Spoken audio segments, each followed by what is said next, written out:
Welcome, everyone. For those who don't know me, I'm Tim Boson, and I'm chair of Blue Plaque St Albans. Blue Plaque St Albans was set up in 2019, and this is our 10th Blue Plaque, so I think we can say we're being pretty successful. We're a voluntary body with a representation from various different other organisations, so my treasurer always demands, though he cannot be here himself because he's in sunny Portugal or somewhere, that I should mention that we welcome donations at any point should you want to put your hand in your pocket or send to our bank account. Anyway, this is our 10th, and this is to Arthur Melbourne-Cooper. Now, I have to admit, I had never heard of him before we came to the Blue Plaque.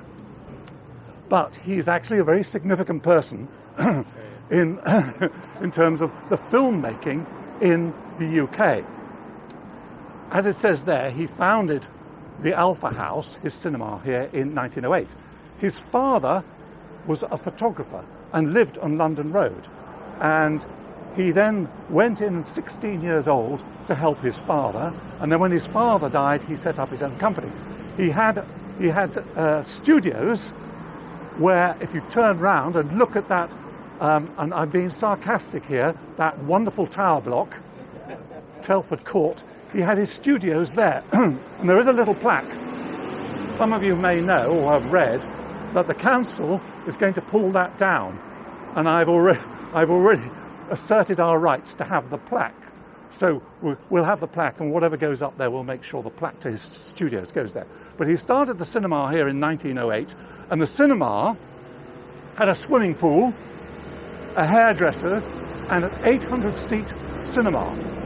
Sadly for him, 2 years later, he had to close it down because they'd had so many fires in the early cinemas with the projectors and the film catching fire that a law was brought in, and when the inspection came here, he failed the inspection. So he had to close it down, and he moved to London in a bit of debt. But he recovered and set up a new film production company called Heron with a colleague. And the most interesting thing, I suppose, for most of us that he did was that he filmed the 1913 Derby. And the 1930 Derby was when the suffragette Emily Davison went onto the course in front of the King's horse, and sadly it killed her. But it was a very important moment in women's suffrage in terms of there was a meeting then with Lloyd George who promised that there would be suffrage for women. And there was initially for women who were over 30. And then 10 years later, of course, there was suffrage for anyone over 21. So that was one of the things that he filmed.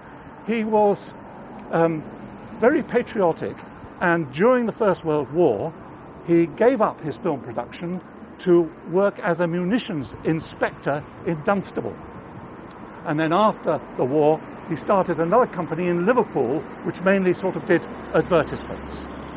So he's a pioneer, and he's best known, I guess, because he did two interesting films. One was Dreams of Toyland, which was an animation. He's said to be one of the earliest animators. There is a bit of a dispute about some of his films. Some of them are claimed from George Albert Smith, and so academics have a little argument about. New York Film Institute recognises that it's Arthur Melbourne-Cooper's films, whereas the BFI say it's still George Albert Smith. So we've got a nice little bit of controversy still going on, and I guess that will never be finally settled. So here we are at this wonderful cinema, the Odyssey, which I know many of you know has had a torrid time in all sorts of ways before it became the Odyssey. St Albans didn't have a cinema for 17 years, and a planning application went in, and thanks to a recent quiz, I know how many apartments there were going to be built here. 14 apartments were going to be built here. And the Civic Society, and Eric was one of the big campaigners who's here today, fought hard and managed to save the cinema. And then James Hannaway came, and the rest is history. But today I'm absolutely delighted that we have Dr. Jan Harlan. never uses that title, he told me, but he is an honorary doctor of Hertfordshire University, where he's taught on the film courses there, and he still does a lot of teaching, and we're delighted to have Jan here. Jan, many of you will know, was the executive producer for Stanley Kubrick and many of his films. And of course, Stanley Kubrick is very much associated with St Albans out at Chilbury and so on. And of course, Jan is also the brother of Christiane, who of course was Stanley Kubrick's wife and now a widow. So there's a really nice association. And I'm just going to ask Jan just to say a few words, and thank you so much for coming. It's very much appreciated, and we always like to have a guest of honour, and you are our guest of honour. Thank you. Arthur Melbourne-Cooper. I've never heard of him, I must admit. But I read up now for the last few weeks, and I said, well, it's a big shot, big man. And I'm delighted to introduce this. Now, I, however, want to introduce another person, and that is another hero. And I'm standing in St Albans, a 50-year-long resident. Old? No, I'm 86. I'm much older, and I witnessed another pioneer after this guy, and that is James Hannaway. James Hannaway is also a pioneer, and he deserves another plaque one day. He's got to be dead for 20 years, Jan. Oh, yeah, absolutely. He picked the remains of the cinema, which was falling apart. I saw it. It was a little 3-screen cinema, closed down, went broke, and the ruins were there, and it was an eyesore. And then James Hannaway came and fought tooth and nails with the authorities and keeping the tower block here, 16 apartments, or worse, another supermarket. Yeah, and he won, and he built this wonderful cinema here, with the name Odyssey, obviously a reference to Stanley Kubrick's, my boss, Stanley Kubrick's film Space Odyssey. Which is good. And now, I remember also, he did the first one-screen cinema in Berkhamsted, and this is already the second one. And also one screen. One screen means optimism.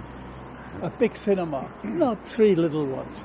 Optimism and lots of work, because these ladies, no doubt, know how much work it is to change the program all the time, because that is the result. Yeah. But anyway, I admire him very much, and I observed very closely how the whole thing came down, and then So today I go to the Rex at 2:00. Past lives, I see that. Yeah. So from Arthur Melbourne to James Hannaway. James will get his own plaque one day. Hopefully, you have to wait for a long time. Yeah. So that's it. I mean, a few words. It's too many. No, that's fine. Thank you very much, Jan. Thank you very much. And this is my chance just to say a few thanks as well. Thanks to Joe and Bethany for organising this, and thanks to the Odyssey for permission to put the plaque up. Thanks to my own team, Blue Plaques, St Albans. Special thanks, as always, to Robert Pankhurst, who does all the technical stuff, which we couldn't do without. And you are now invited, kindly by the Odyssey, to have coffee and biscuits inside. So, thank you again for coming. And Andy Lawrence has done a video, so I expect that'll go up on YouTube. And as much support for the Blue Plaques as possible, please. Thank you.